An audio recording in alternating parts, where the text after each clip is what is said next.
Hi friends welcome to रेन्ना सமையல் இன்னைக்கு என்ன சமையல் பார்க்க போறோம்னா தெருவே மணக்குற மாதிரி சூப்பரான சிக்கன் கிரேவி தான் பார்க்க போறோம். மிளகு சீரக வாசத்தோட ரொம்ப கமகமன்னு இருக்கும் இந்த சிக்கன் கிரேவி. இட்லி தோசை சாதம் எல்லாத்துக்குமே ரொம்ப அட்டகாசமா இருக்கும். எளிமையான முறையில் செய்யக்கூடிய இந்த சிக்கன் கிரேவியை ரொம்ப சுவையா எப்படி செய்யறதுன்னு வாங்க பார்த்துடலாம்.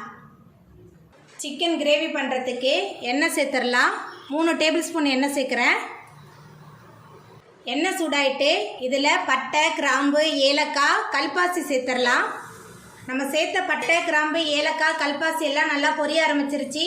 பொடியாக நறுக்கின 15 சின்ன வெங்காயம் சேர்த்துடலாம்.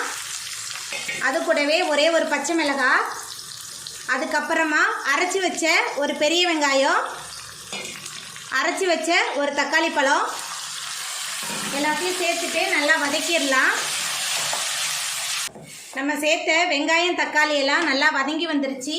இப்போ இதில் கருவேப்பிலை சேர்த்துக்கலாம். அதுக்கப்புறமா இஞ்சி பூண்டு விழுது 2 டேபிள் ஸ்பூன் எல்லாத்தையும் சேர்த்துட்டு நல்லா வதக்கிடலாம். இஞ்சி பூண்டோட பச்சை வாசனை போகணும், அது வரைக்கும் நல்லா வதக்கிடலாம். இஞ்சி பூண்டோட பச்சை வாசனை போகிற அளவுக்கு நல்லா வதங்கி வந்துருச்சு. இப்போ இதில் நம்ம சிக்கன் சேர்த்துக்கலாம். 1/2 கிலோ சிக்கன் சேர்க்குறேன். சிக்கன் சேர்த்துட்டு கொஞ்சம் நேரத்துக்கு இந்த எண்ணெயிலே நல்லா வதக்கிடலாம். சிக்கன் நல்லா வதங்கி வந்துருச்சு. இப்போ இதில் நம்ம மசாலா தூள்லாம் சேர்த்துடலாம். குழம்பு மிளகாய் தூள் 2 டேபிள் ஸ்பூன் சேர்க்குறேன். உங்கள் காரத்துக்கு தகுந்த மாதிரி சேர்த்துக்கோங்க. அதுக்கப்புறமா மஞ்சத்தூள், கரம் மசாலா 1/2 டேபிள் ஸ்பூன், உப்பு எல்லாத்தையும் சேர்த்துட்டு மறுபடியும் நல்லா வதக்கிடலாம்.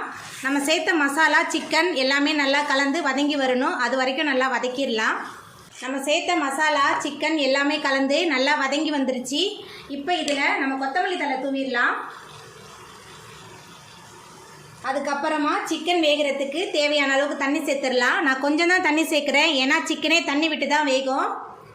தண்ணி சேர்த்துட்டு நல்லா கலந்து விட்டுடலாம். தண்ணி சேர்த்துட்டு நல்லா கலந்தாச்சு. இப்போ ஒரு மூடி போட்டு வேக வச்சிடலாம். சிக்கன் நல்லா வெந்து வரட்டும். பாருங்கள், நம்மளோட சிக்கன்லாம் பாதி அளவு நல்லா வெந்து வந்துருச்சு. இப்போ இதில் 2 டேபிள் ஸ்பூன் மிளகும் 1 டீஸ்பூன் சீரகமும் சேர்த்து நல்லா பொடிச்சு வச்சுருக்கேன். அந்த மிளகு சீரக பொடியை சேர்த்துடலாம்.